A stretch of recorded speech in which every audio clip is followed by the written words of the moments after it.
የጥላ ወጊ መተት በየትኛውም ህመም ራሱን ይደብቃል። የጥላ ወጊ ወይም የሞት አጋንንት ሁነኛ መፍትሄውስ ምንድን ነው? ተወዳጆች ሆይ በክፍል 17 ማዕፀን ስለሚዘጋ በደም ስለሚመታና የወንድ ዘር ስለሚያደበሽ መተትና ለሩካቤ ሥጋ ጥላቻና ለመሃንነት ስለሚዳርግ መተት ተመልክተን ነበር። በዚህ ክፍል ደግሞ ጥላ ወጊ ስለሚባለው መተት እንመለከታለን። የአጋንንት ዓላማ እኛን የሰው ልጆችን በሥጋም በነፍስን ገድለውን በሲኦል የራሳቸው ማድረግ ነው። ጥላ ወጊ የሚባለው አጋንንት ጎታቾች በአጋንንታዊ ድግምታቸው አጋንንትን በመሳብ በሰው ላይ በማቆራኘት እንዲሞቱ የሚያደርጉበት ነው።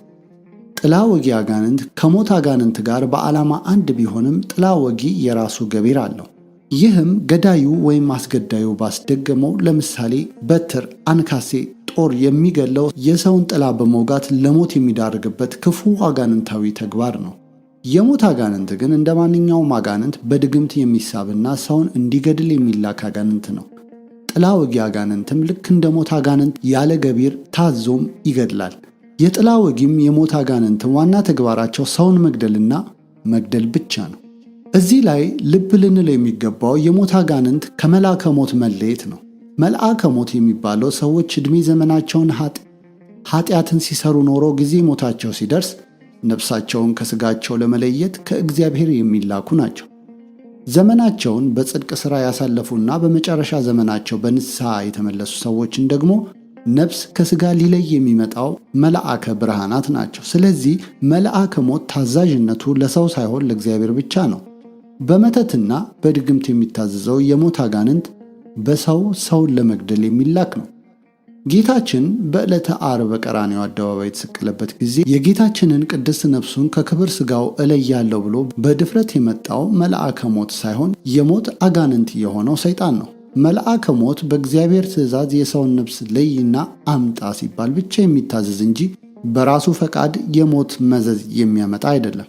የሞት አጋንንት ተግባሩን በሁለት መልክ የሚሰራ አጋንንት ነው። አንደኛው በራሱ አጋንንታዊ ፍቃድ በሰው ላይ በመቅናት ለጥፋትና ለሞት የሚዳርግ ነው። ሁለተኛው ለርዕሳችን የመረጥነው በሰው ታዞ ሰውን ለማጥፋትና ለሞት የሚዳርግ ነው። የሰው ልጅ አጋንንትን ለክፋት ለጥፋትና ለሞት ማዘዝ ከጀመረ ቆይቷል።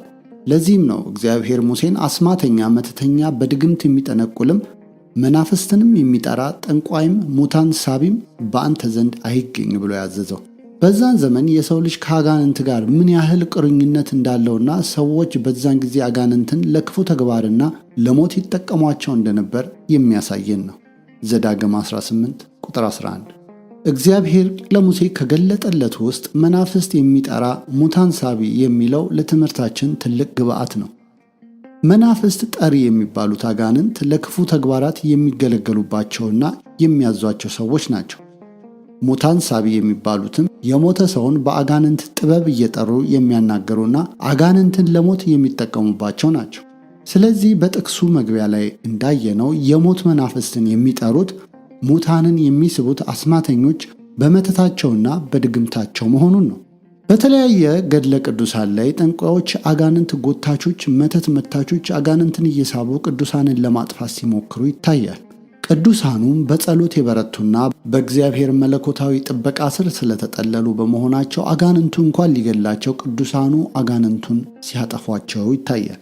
ተወዳጆች ሆይ አንድ ሰው የእግዚአብሔርን ሕግ ካልጠበቀ፣ በኃጢአትም ምክንያት ከእግዚአብሔር ከራቀ፣ በኃጢአትም ከተጨማለቀ የእግዚአብሔር መለኮታዊ ጥበቃና የጠባቂው መልአክ ጥበቃ ይለየዋል።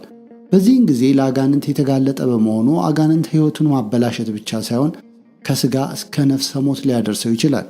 ስለዚህ የራሳችን መንፈሳዊ ሕይወት አልባነት፣ የጸሎት ባዶነት ለሰውና ለአጋንንት ተላልፈን እንድንሰጥ ያደርገናል።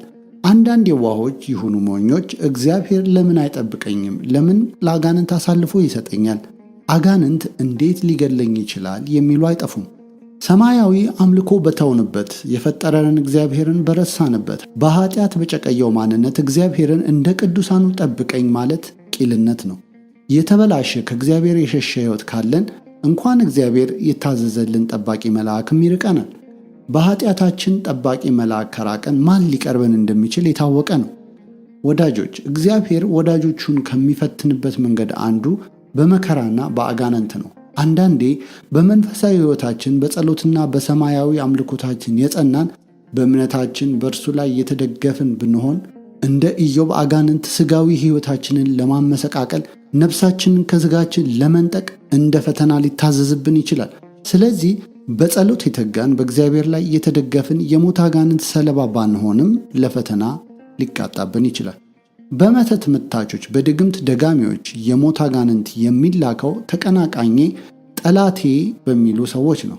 እነዚህ ሰዎች የእኛን ነገር እና እኛን ለማጥፋት በሞት ሕይወታችንን ለመቀማት ገንዘብ በመክፈል የተለያዩ ነገሮችን በመገበር ጥቃት ሊያደርሱብን ይችላሉ።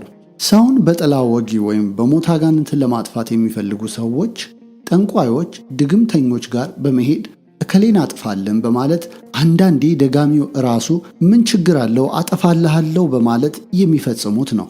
ሰውን በጥላ ወጊ ወይም በሞት አጋንንት ለመግደልና ለማስገደል የሚጠይቁትን ሰዎች ነቢዩ ኢሳይያስ በድግምት የሚጠነቁሉትንም መናፍስት ጠሪዎቻቸውንም ጠንቋዮቻቸውንም ይጠይቃሉ ብሏል። ኢሳይያስ 19 ቁጥር 3። ጥላ ወጊ ሰዎች ጥቃት ሲደርስባቸው በአስደንጋጭና በድንገት ሊሞቱ ይችላሉ። በጥላ ወጊ ወይም የሞት አጋንንት የተደገመበት ሰው ሞቱ ይናገራል ወይም ምልክት አለው። በጥላ ወጊ የሞተ ሰው አንደኛ የሚሞተው በጤናው ነው። ሳይታመም፣ ቤተሰብ ሳያስታመመው በድንገት ነው የሚሞተው። ሁለተኛ በድንገት ተዝለፍልፎ በላብ ተዘፍቆ ጸጥ ይላል፣ ከዛም ይሞታል። ሶስተኛ ልቤን ወጋኝ ብሎ በድንገት ይሞታል፣ የልብ ድካም በሽታ እንዳለ ሆኖ። አራተኛ ራሴን ወጋኝ ይላል። አምስተኛ ሰውነቴን አቃጠለኝ፣ ተንገበገብኩ ብሎ ይሞታል። በአጠቃላይ በጥላ ወጊ ወይም በሞት አጋንንት የመጣ ሞት ጊዜ የማይሰጥ ለማስታመምና ለሐኪም ቤት የማያደርስ ነው። ወዳጆች፣ ስንቶቹ በጥላ ወጊ ወይም በሞት አጋንንት ያለ ቀናቸው ያለ ጊዜያቸው በሰው ተልኮ ለሞት በቅተዋል። ስንት ዕውቀትና ሀብት እያለው ለስንት ሰው መትረፍ እየቻለ በራሱ የቅርቤ በሚላቸው ሰዎች በሞት አጋንንት ለሞት በቅቷል። ስንቱ ማታ በሰላም ተኝቶ ጠዋት ሞቶ ተገኝቷል። ስንቱ ጠዋት ታይቶ ከሰዓት በኋላ ለሰሚ አሟሟት ይታያል። ይህ ሁሉ አንድም በጥላ ወጊ ወይም በሞት አጋንንት ሌሊት በተኙበት የሞት አጋንንት እያነቀ እየደፈቀ ስንቱ ይገባል። የጥላ ወጊ መተት በየትኛውም ሆን ራሱን ይደብቃል። በዚህ በሳይንስ ዘመን አጋንንት ራሱን በተለያየ በሽታ በመሰወር እንዳይታወቅበትና በምናውቃቸው በሳይንስ ምርምር በተደረሱባቸው በሽታዎች ራሱን በመደበቅ ይጫወትብናል። ለምሳሌ ዛር፣ አይነ ጥላና መተት የሴት ልጅ ወገብ ላይ በመቀመጥ ሊያሰቃያት ይችላል። በወገብ ህመም የምትሰቃይ ሴት ሐኪም ቤት ብትሄድ የዲስክ መንሸራተት ተብላ ምናልባትም ኦፕራሲዮን ተደርጋ ሳትድን ትቀራለች። በዲስክ መንሸራተት ስም የተደበቀው አጋንንት ስውር የህመም ጥቃት እያደረሰ ሳይታወቅበት ወገቧን እንደጠፈረ ይኖራል። በአንድም በሌላም አውቀንም ይሁን ሳናውቅ በራሳችን ይሁን በቤተሰባችን ምክንያት ወደ ሕይወታችን ሰርጎ የገባው የዛር አጋንንት ጀርባችንና እግራችን ላይ ይቀመጣል። እኛም ዛር መሆኑን ስለማናውቅ ሐኪም ቤት እንሄዳለን። የዛር አጋንንቱ ራሱን በነርቭ በሽታ ስም ይደብቃል። በሐኪምም የነርቭ ችግር ነው እንባላለን። መድኃኒት እንውጣለን፣ በፊዚዮቴራፒም እንታከማለን፣ ግን ለውጥ የለም። ህመሙም እንዳለ አለ። በነርቭ ስም የተደበቀው አጋንንት በቁርጥማት በውጋት እግራችንን በመሸምቀቅ እንዳንራመድ እንዳንተኛ በማድረግ በግልጽና በስውር ይዋጋናል። ልክ እንደዚህ ሁሉ ጥላ ወጊም ወይም የሞት አጋንንት ራሱን በተለያየ በሽታ ይሰውራል። የጥላ ወጊ አጋንንት እኛን ለሞት ለማብቃት በልብ ህመም ራሱን ይሰውራል። የጥላ ወጊ ወይም የሞት አጋንንት የተላከበት ሰው አጋንንቱ ልቡ ላይ ቁጭ ብሎ በድንገት ልቡን ከስራ ከጥቅም ውጪ ሲያደርግ ሰውየው በድንገት ልቤን በማለት ሊሞት ይችላል። በሟቹ በድንገተኛ ሞቱ የተደናገጡት ቤተሰቦቹ አስከሬን ምርመራ ብለው ሆስፒታል ይወስዱታል። እዛም ድንገተኛ የልብ ህመም ነው ተብሎ ይነገራል። ቤተሰብም ሟች በጠላቱ በጥላ ወጊ ሳይሆን በልብ ህመም እንደሞተ ሰምቶ ይቀራል። ገዳይም በእግዚአብሔር ዘንድ እንጂ በሰው ዘንድ ሳይታወቅ ይቀራል። እዚህ ላይ ልብ የምትሉት በልብ በሽታ የሚሞተውን ሁሉ በጥላ ወጊ ነው ብላችሁ እንዳትደመድሙ ነው። ምክንያቱም የጥላ ወጊ ሞት የራሱ የሆነ አጋንንታዊ ብልሃት አለው። ሌላው የጥላ ወጊ ወይም የሞት አጋንንት ራሱን በከፍተኛ ራስ ምታትና ወጋት ሊደብቅ ይችላል። የጥላ ወጊ አጋንንት የተቆራኘ ሰው በድንገት በጤንነት ወጋኝ፣ ራሴን አመመኝ በማለት ሐኪም ቤት ደጃፍ ሳይደርስ በድንገት ሊሞት ይችላል። ስለዚህ የጥላ ወጊ ወይም የሞት አጋንንት ወደ ሕይወታችን ሲመጣ ለሞት ሲቃጣ ራሱን በየትኛውምና በምናውቀው በሽታ ራሱን ሰውሮ ለመቃብር ጓሮ ሊዳርገን ይችላል። ጥላ ወጊ ወይም የሞት